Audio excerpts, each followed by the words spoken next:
I think by now it's safe to say that we're all going a little crazy with this COVID-19 pandemic. If this could just be over already and we can get back to the way things were, get back to normal, whatever that is. If this season could just be over and I could get to better days ahead, there must be better days ahead. This week, I've been thinking a lot about different seasons of life. The story of Mary and Martha came to mind. Luke 10:38-42 says, as Jesus and the disciples continued on their way to Jerusalem, they came to a certain village where a woman named Mary welcomed him into her home. Her sister Martha sat at the Lord's feet, listening to what he taught. But Martha was distracted by the big dinner she was preparing. She came to Jesus and said, Lord, doesn't it seem unfair to you that my sister just sits here while I do all the work? Tell her to come and help me. But the Lord said to her, my dear Mary, you are worried and upset over details. There is only one thing worth being concerned about, and Mary has discovered it, and it will not be taken away from her. I fight the Mary in me all the time. The busyness, worrying, hurrying to get things done along the way. My mind always racing with things that need to be done, who lays in bed stressed with everything I forgot to do that day and hoping that I remember to do it the next. I've had a lot of time to think lately during this global pause. If there is one thing I have complained about in the past, it is a lack of time. Rushing home from work, stuck in traffic, mind racing on what I can come up with for dinner, laundry that needs to be done, a house needs to be cleaned, dogs need to be fed, walked, family needs to be checked on, called, text. The long list of things I could do if I just had more time.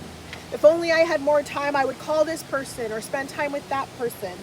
If I had more time, I would clean more, cook more, exercise more. The list is endless of what I would do with more time. But it's funny what I'm learning about myself given this gift of time. Things like cleaning, nope, haven't deep cleaned a thing in my house during the last couple weeks. Things like cooking, actually have done it a few times a day and have surprisingly enjoyed it. But then we have this global pandemic that happens and brings a pause to the chaos of my life. And it gives me a gift I've been asking for the longest time. It gives me the gift of time. We all have seasons of life that are busy and overwhelming. But then we have unexpected seasons that we live through, when life just doesn't turn out the way we planned and we're forced to figure things out. When God's plan is different from what we may have planned for our life. Mary, the mother of Jesus, is a perfect example of that. Things not turning out the way she planned. She gets engaged and then finds out she's pregnant by the Holy Spirit. Imagine having to explain that one to her fiance. But Mary loved God so much and trusted him with her whole heart, and she believed that he would keep her. We all have seasons of life that are a natural part of the circle and cycle of life. Death, loss. Ruth is an example, left as a widow far from the home that she knows, far away from her family, friends. She chooses the unconventional and the uncomfortable route and stays with her mother-in-law, chooses to stay with her and follow her with only the promise of the unknown and an uncertain future ahead of her. And one of the hardest seasons of life to accept is when we are left in difficult situations because of our actions, because of poor decisions we have made and dealing with the results of choices that we've made. In the Bible, we see the woman caught in the very act of adultery. Her accusers throw her at the feet of Jesus, stones in hand, ready for her to get what she deserves, for her to pay the price for what she's done. This season we're living in right now is a gift, but sometimes it's hard to view certain seasons of our life as a gift. How can this season be a gift to the moms doing double, triple duty right now? Taxed with teaching your kids during the day while working a job, while having to cook multiple meals and snacks all day long. To those that are at high risk, feeling trapped in their home, how can this season be a gift to those that are strapped with financial worries over the loss of a job? But in taking another look at Luke 10, while Martha becomes preoccupied with worrying about the preparations of their home, she misses the opportunity to listen and learn from Jesus. Let me say that again. Martha is preoccupied with worry that she misses the opportunity to listen and learn from Jesus. I was recently listening to an interview with a young widow that lost her husband to cancer. At a very young age, she was left with 4 kids, and she said, "It's a balancing act, my life right now, carrying hurt and hope at the same time. My life is not what I planned, but it's still good, and it's still wonderful."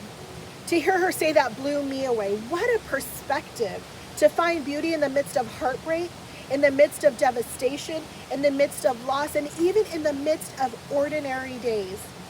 When things don't turn out how I planned, there is still beauty to be found. Even in the worst of times, there is still wonderful things, and life is still good. Each season is an opportunity of growth and is essential for the next season of our life. Even the difficult seasons are a must. They push growth. If you've come to our house, you've seen we have these 2 big trees in our front yard, and I love, love, love the shade they bring in the summer months when the sun beats down so harsh upon the front of our house. And come fall, the trees change colors, and they're so beautiful in the display of red and yellows.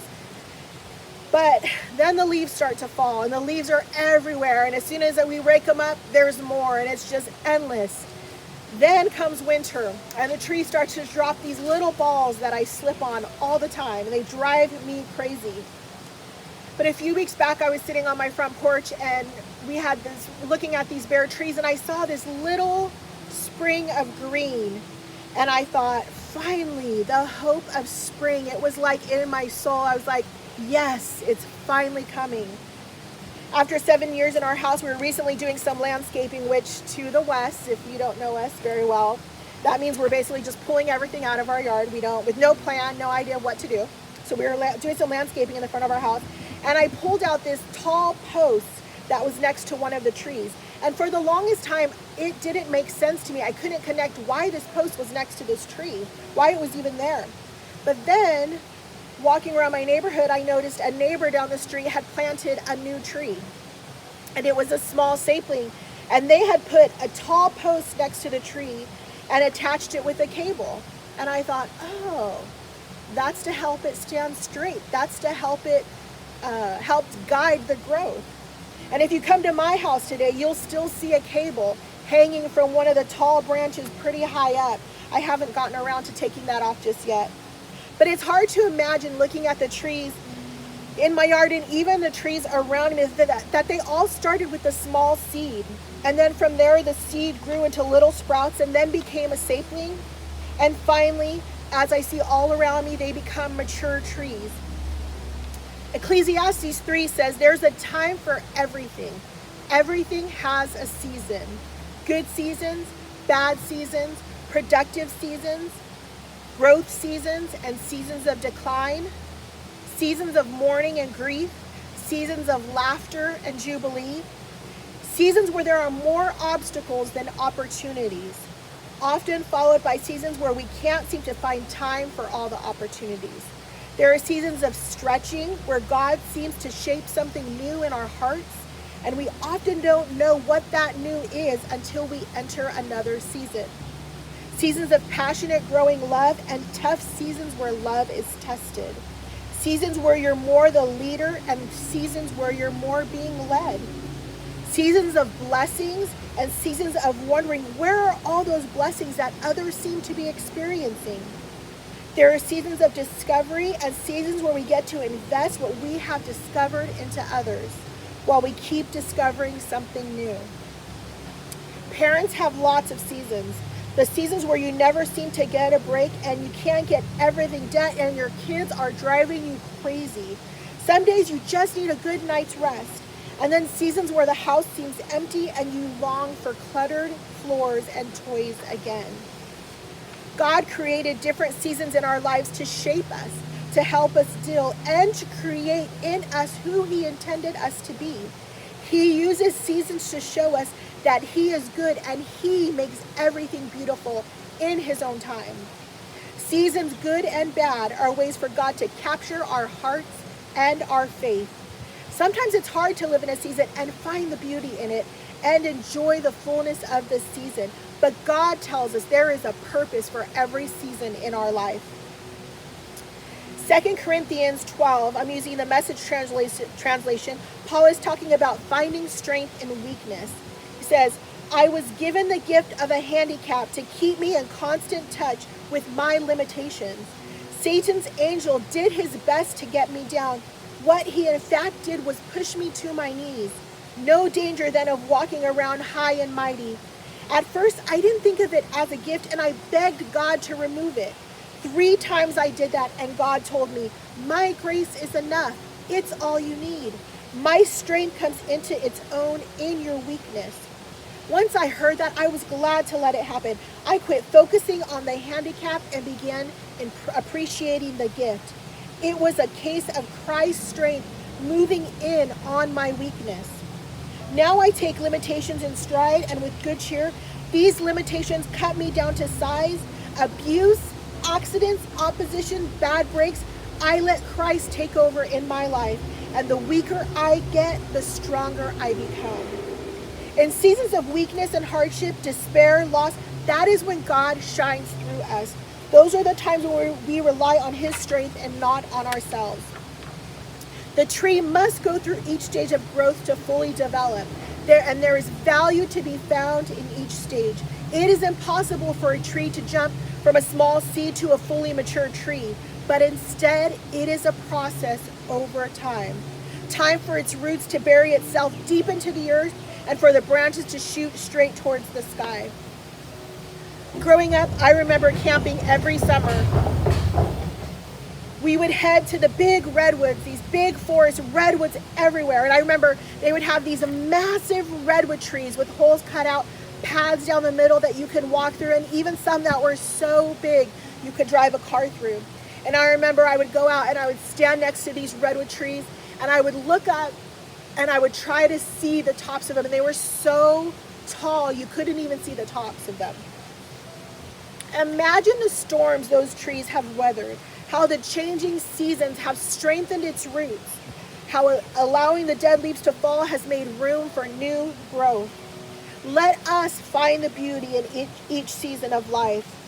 Oh, how I want to be like Mary, taking time for things that matter, not getting caught up in doing things and letting a moment to learn, love, grow pass me by. But let me grab those moments and cling to them. Don't let me miss them.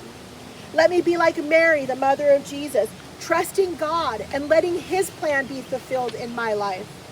Let me be like Ruth, faithful, constant, reliable, someone others can depend upon. And when I'm faced with repercussions from the bad choices I have made, like the woman caught in the act of adultery, let me find God's grace. In preparation for today, I was doing a little research on the effect that seasons have on the life of a tree. And this line stood out to me. It said, seasonal cycles help organisms survive seasonal environmental changes and increase the chances that a tree's offspring will survive. Living through different seasons of life will help you adapt, and you learning to adapt to different seasons gives your children a better chance at surviving. Showing your children how to find beauty in difficult seasons, how to trust in God in trying times, and leaning on God to complete us in ways we fall short. This will increase their chance of surviving. This will increase their chance of thriving and living a life for Christ. Today I want to remind the mothers that the season you're in right now, embrace it. Find the beauty. Take time to live and be in this moment, in this season. Someday you will wish and dream and hope again for this moment you're living in. This chaos you're in, you will want it back. Don't let it pass you by without living it to the fullest. No matter what season you're struggling in, there is someone that would give anything to be where you are right now. Ralph Waldo Emerson said, it's not the destination, it's the journey. Don't live life anxious for a season to be over. Live it, enjoy it, embrace it, learn from it. Philippians 4:11-13 says, "Not that I was ever in need, for I have learned how to be content with whatever I have. I know how to live on almost nothing or with everything. I have learned the secret of living in every situation, whether it is with a full stomach or empty, with plenty or with little. For I can do everything through Christ who gives me strength." The same scripture in the Message translation, because it's one of my favorite translations.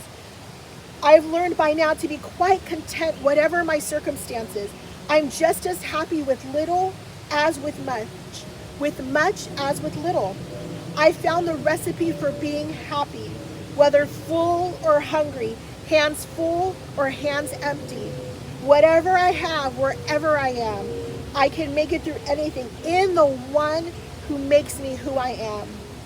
Let us find our peace, our joy, our strength in the one who makes us who we are, the one who has had a plan for us and has seen us since we were merely a thought. When we find ourselves in Christ, we are able to find beauty no matter what season of life we are in. Jeremiah 17:7-8 says, "But blessed are those who trust in the Lord and have made the Lord their hope and confidence. They are like trees planted along a riverbank with roots that reach deep into the water. Such trees are not bothered by the heat or worried by long months of drought.